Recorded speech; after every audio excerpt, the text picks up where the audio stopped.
Hi friends, இன்னைக்கு 10th Maths Chapter 1ல இருந்து exercise 1.5ல இருந்து 10th question பார்க்க போறோம்.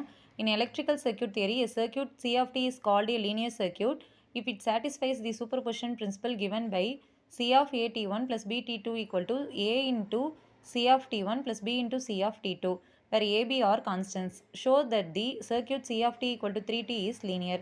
இதுக்கான சொல்யூஷன் பார்க்கலாம். C of a t1 plus b t2 equal to a into C of t1 plus b into C of t2 இருக்கு இல்லையா, இது வந்து சூப்பர் பொசிஷன் பிரின்சிபலை வந்து சாட்டிஸ்ஃபை பண்ணதான்னு செக் பண்ண சொல்லியிருக்காங்க.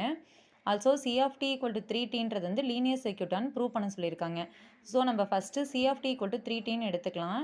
இப்போது இந்த சி ஆஃப் ஏடி1 கண்டுபிடிக்கணும். இந்த டீக்கு பதிலாக ஏடி1ன்னு சப்ஸ்டியூட் பண்ண போகிறோம். ஸோ சி ஆஃப் ஏடி1 ஈக்குவல் டு 3 இன்ட்டு ஏடி1, இது ஈக்குவேஷன் 1ன்னு எடுத்துக்கலாம்.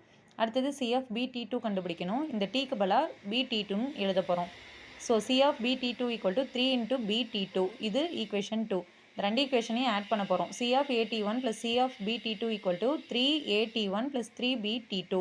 இதில் ரெண்டுலேயும் காமனாக சி இருக்குது, அதை வெளில எடுத்துக்கலாம். சி ஆஃப் ஏடி1 ப்ளஸ் பிடி2 ஈக்குவல் டு, இதில் ஏவை வெளில எடுத்துக்கலாம், ஏ இன்ட்டு 3t1 ப்ளஸ் இதில் பியை வெளில எடுத்துக்கலாம், பி இன்ட்டு 3t2. 3t1ன்றது வந்து ct1, 3t2ங்கிறது வந்து ct2. So A into ct1 plus B into ct2.